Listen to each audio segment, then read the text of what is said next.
Good morning students. BEd first year का paper first childhood and growing up बाल्यावस्था वृद्धि विकास के अंतर्गत हम व्यक्तिगत भिन्नताओं के अंतर्गत विशेष आवश्यकता वाले बालकों के बारे में अध्ययन कर रहे थे, यानी कि व्यक्तिगत भिन्नता के उत्तरदायी कारणों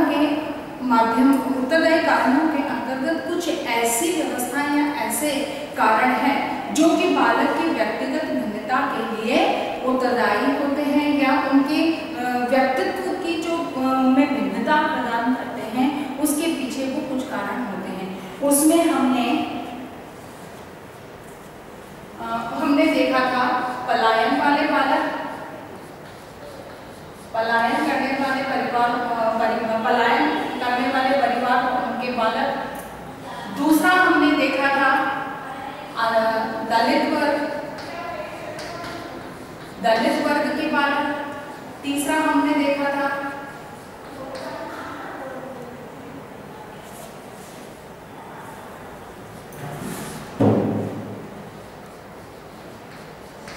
जनजातीय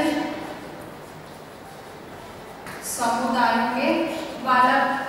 चौथा हमने पारिवारिक स्थिति जिसमें था संयुक्त परिवार। यानी कि हमने ये चार ऐसे पक्ष थे जिनकी वजह से बालक के विकास की प्रक्रिया में अंतर आता है। पलायनवादी परिवार, एक बार वापस शॉर्ट में हम देखें कि पलायनवादी परिवार यानी कि उनका एक स्थान से दूसरे स्थान पर पलायन करना, यानी एक जगह से दूसरी जगह पर जाना, चाहे व्यवसाय के लिए हो, आर्थिक कारण हो, जनसंख्या वृद्धि हो, चाहे कोई भी कारण हो। अधिकांशतः निर्धन परिवारों में ये पलायन की प्रवृत्ति अधिक पाई जाती है कि एक स्थान से दूसरे स्थान पर जा रहे हैं तो उसके पीछे कारण है कि उनका आर्थिक संसाधनों की कमी है, उस वजह से जा रहे हैं, उनका व्यवसाय उधर है, इस वजह से जा रहे हैं। दलित वर्ग यानी कि जो पिछड़ा वर्ग था, उनका जो दलित वर्ग जिसको कि हरिजन शब्द से बात गांधी जी ने संबोधित किया था, ये वर्ग जो कि हमारी वर्ण व्यवस्था जो प्राचीन काल में चली आ रही है, वो व्यवसाय या कर्म के आधार पर थी, जिसको कि समाज के ठेकेदारों ने या कहा जाए कि कुछ व्यक्तियों ने इसको जन्मजात के आधार पर इसको रूढ़िवादिता का रूप धारण प्रदान किया और जो व्यवसाय के आधार पर वर्ग निश्चित हुआ था, अब वह जन्म के आधार पर होगा। उसमें ये दलित वर्ग जो कि सबसे निम्न वर्ग की दृष्टिकोण से देखा गया, इसके विकास में जो था ये वर्ग का जो प्रभाव था वो बालक के विकास में बहुत गहरा प्रभाव डाला।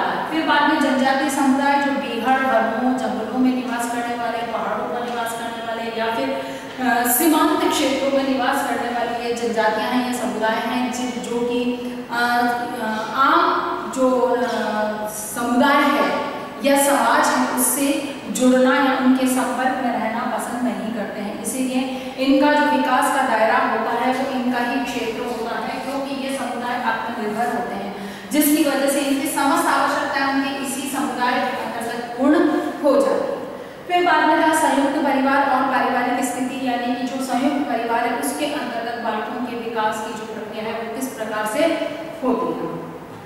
और इन सभी का चाहे पलायनवादी परिवार हो, चाहे दलित परिवार हो, चाहे जनजातीय परिवार हो, चाहे संयुक्त परिवार हो, इन सब का बालक के विकास में और बालक की शिक्षा में किस प्रकार से योगदान रहता है या बालक के विकास में ये लोग किस प्रकार से अपनी भागीदारी निभाते हैं, इस चीज को हम अब तक देख चुके हैं।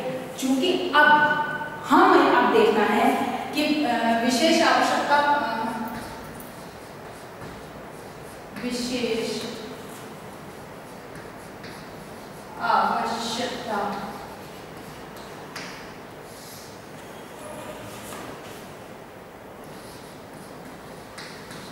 वाले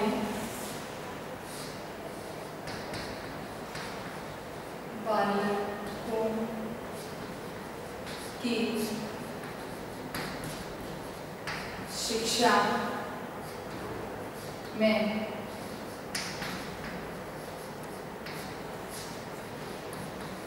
विद्यालय की भूमिका। यानी कि अब तक तो जो हमने देखा कि इन जो विशेष आवश्यकता वाले बालक थे या विशेष वर्ग वाले बालक थे, इन बालकों की शिक्षा में परिवार का या समुदाय का किस प्रकार से योगदान रहता था, परिवार किस तरह से इनके विकास और शिक्षा पर अपना ध्यान केंद्रित करता था। जबकि देखा जाए हमने अब तक सबने देखा है संयुक्त परिवार को छोड़कर सब में ये था कि कोई भी वर्ग शिक्षा के महत्व को नहीं समझता था और माता पिता का अधिकांशतः माता पिता का अशिक्षित होना ये बालकों के विकास में महत्वपूर्ण बाधा उत्पन्न करता था या बालक की शिक्षा में बाधा उत्पन्न करता था। बालक के विकास के लिए अनिवार्य है कि बालक को शिक्षित होना चाहिए। यानी कि बालक के विकास में शिक्षा महत्वपूर्ण है। बालक का विकास एक शारीरिक मानसिक जो भी विकास है उसके लिए परिवार ध्यान दे सकता है, लेकिन शिक्षा एक महत्वपूर्ण साधन है जिसमें परिवार का ध्यान देना भी महत्वपूर्ण है। लेकिन माता पिता का अशिक्षित होने के कारण वे या तो शिक्षा के महत्व को नहीं जानते, उस पर महत्वपूर्ण नहीं पता, इतना महत्व नहीं देते क्योंकि उनकी दृष्टि में शिक्षा का कोई इतना इम्पोर्टेंस ही नहीं है उनके लिए, क्योंकि आर्थिक साधन जुटाना अनिवार्य होता है। आर्थिक साधन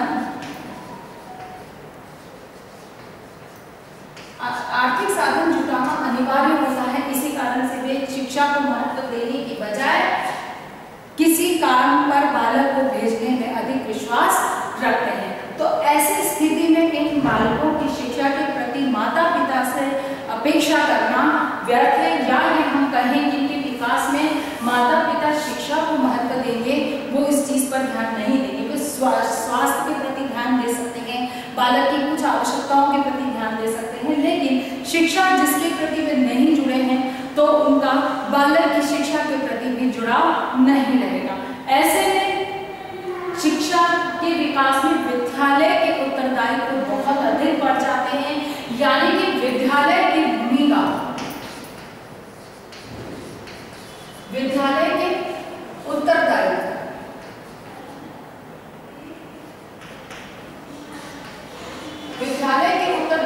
बहुत अधिक बढ़ जाते हैं क्योंकि उनका जिम्मेदारी बढ़ जाती है, क्योंकि परिवार से बालक को वो चीज नहीं मिल पाती है जिसकी अपेक्षा की जाती है। इसीलिए विद्यालय का बहुत जिम्मेदारी बढ़ जाती है, उसके उत्तरदायित्व बढ़ जाते हैं। तो सबसे पहला जो इनका उत्तरदायित्व है या इनकी भूमिका है वो रहेगी विद्यालय की उचित शिक्षा व्यवस्था। उचित शिक्षा व्यवस्था, यानी कि शिक्षा की उचित व्यवस्था होनी चाहिए। या क्योंकि इनके सबसे बड़ी समस्या इनमें ये होती है क्योंकि पारिवारिक पृष्ठभूमि इनकी इस तरह से है जहाँ पर कि शिक्षा के प्रति कोई लगाव नहीं है, कोई महत्व नहीं है। तो ऐसे में हमें ये समझना अनिवार्य हो जाता है कि जब बालक को विद्यालय में जबरदस्ती लाया जाए, यानी कि नामांकन कराकर उसे विद्यालय तक रोकने की जब बात कही जाती है, अगर करा भी जाए तो बालक शिक्षा के महत्व को नहीं समझते हैं, वो उसकी आवश्यकता को नहीं समझते हैं। उनके कुछ निश्चित उद्देश्य होते हैं कि नाम लिखा है तो विद्यालय जाना है, फिर विद्यालय से हमको छात्रवृत्ति, विद्यालय जाएंगे तो हमको छात्रवृत्ति मिल जाएगी तो परिवार की आर्थिक सहायता हो जाएगी। तो यानी कि ये कुछ ऐसे स्वार्थपूर्ण आवश्यकताएं हैं जिनकी पूर्ति के उद्देश्य से बालक विद्यालय चला जाए। लेकिन एक बालक को ठीक है, चाहे वो अपने स्वार्थ की दृष्टि से आ रहा है, स्वार्थपूर्ण उद्देश्यों की पूर्ति के लिए आ रहा है, लेकिन विद्यालय में शिक्षा की व्यवस्था इस तरह से की जाए कि बालक के लिए वो एक रोचक वातावरण निर्मित कर सके और बालक उस शिक्षा को अर्जित करने के लिए स्वयं को तैयार कर सके या स्वयं उस शिक्षा के महत्व को समझने लगे और शिक्षा प्राप्त करने के प्रति स्वयं उत्तरदायी, अपना स्वयं का उत्तरदायित्व को समझने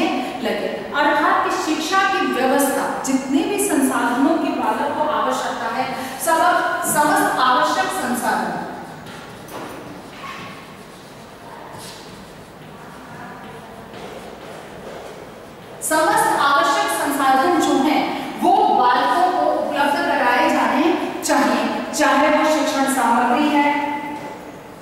अब ये आवश्यक संसाधन कौन कौन से होंगे? शिक्षण सामग्री है, चाहे शिक्षण प्रक्रिया है। अब इस प्रक्रिया में टीचिंग एड कह लो, विषय वस्तु कह लो, है ना, शिक्षक का व्यवहार,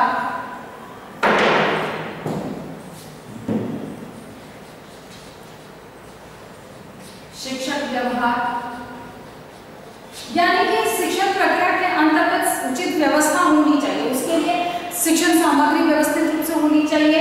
विद्यालय का वातावरण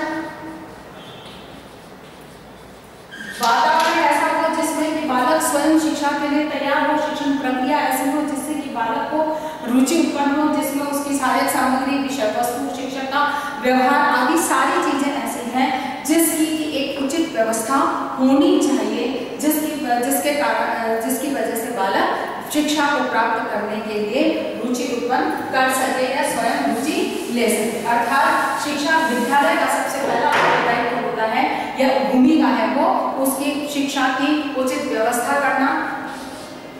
दूसरा है शैक्षिक वातावरण।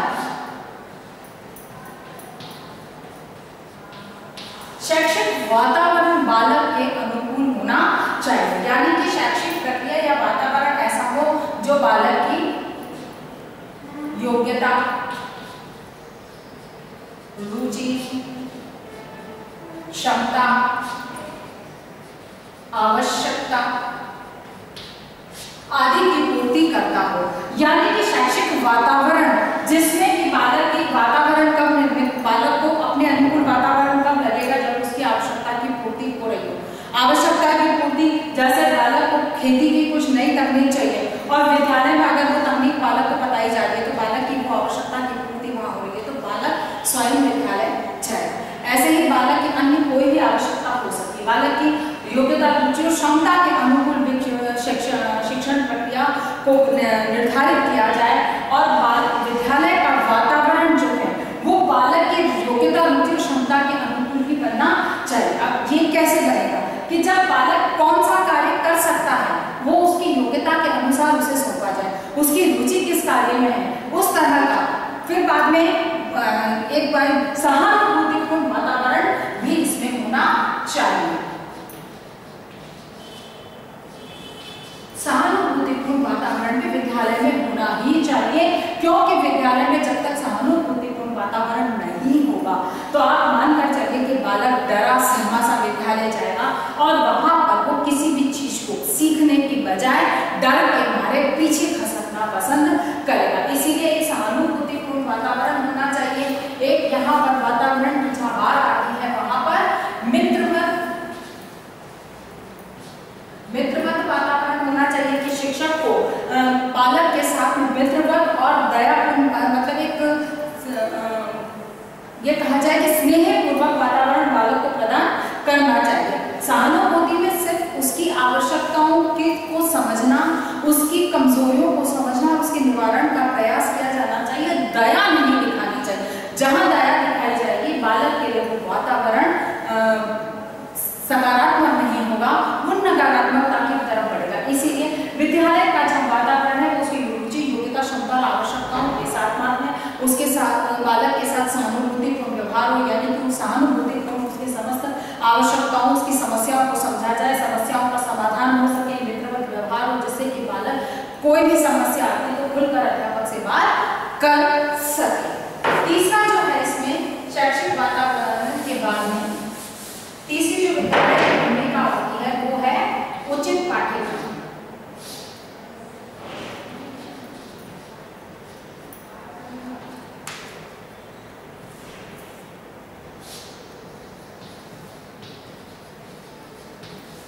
यानी कि पाठ्यक्रम बालक की आवश्यकताओं के अनुकूल होना चाहिए।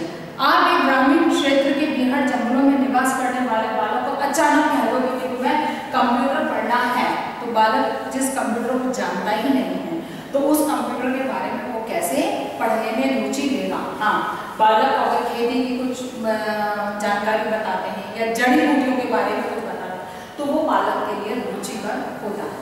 तो ऐसा उचित पाठ्यक्रम जो बालक को समझ में आए, उसके सामाजिक वातावरण के दायरे के अनुकूल हो, जिससे कि वो आसानी से हर चीज को समझ सके। भले ही चाहे यहाँ कंप्यूटर की बात हम कर रहे हैं कि कंप्यूटर बालक को नहीं समझ में आए, लेकिन कंप्यूटर अगर जोड़ना आवश्यक है कि बालक को आम सामान्य बालकों की तुलना में समकक्ष लाकर खड़ा करना है तो हमें कंप्यूटर भी पढ़ाना है। तो अचानक कंप्यूटर सामने रखने की अपेक्षा बालक से कुछ इस प्रकार से उसके आसपास के ही वातावरणों में, क्योंकि वो दुकानों पे जाता है, दुकानों में खरीदारी करता है, उस खरीदारी के दौरान पैसा लेन देन के लिए वो कहीं पर कंप्यूटर की मशीनें, वो प्रिंट आउट प्रिंटर वगैरह देखता है, कहीं पर कैलकुलेटर देखता है जिसके माध्यम से व्यापारी या दुकानदार सामान का हिसाब जोड़वाड़ी करता है। तो बालक को उसके माध्यम से, कहने का मतलब कि इस तरह का पाठ्यक्रम का उचित वातावरण बनाया जाए जिससे कि बालक को पाठ्यक्रम अपने अनुकूल, अपनी समझ के योग्य नजर आना चाहिए। चौथा है इसमें स्वास्थ्य परीक्षण।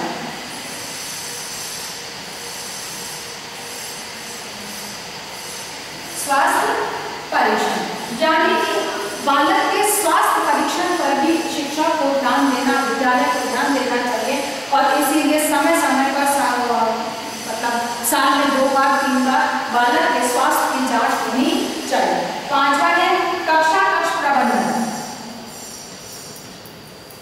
कक्षा कक्ष प्रबंधन यानी कि कक्षा का प्रबंधन बालक की क्षमताओं के अनुकूल होना चाहिए, जिससे कि कक्षा का वातावरण बालक को अपने अनुकूल नजर आए और वहां पर सहज होकर वो शिक्षा प्राप्त कर सके। और छठा है उचित उपकरणों की व्यवस्था।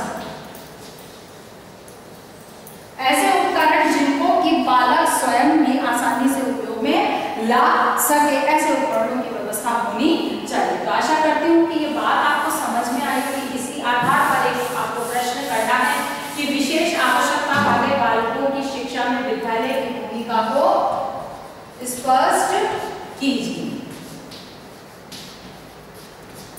आशा करती हूँ कि बात समझ में आई होगी। अपनी बात को समाप्त करने से पहले कोविड-19 की इस महामारी के दौर में अपने आप को सुरक्षित रखें, परिवार को सुरक्षित रखें। इसके लिए मुंह पर मास्क, जब भी घर से बाहर निकलें मुंह पर मास्क लगाकर या कपड़ा बांधकर निकलें, हाथों को सैनिटाइज करते रहें और सोशल डिस्टेंसिंग का पालन करें। धन्यवाद।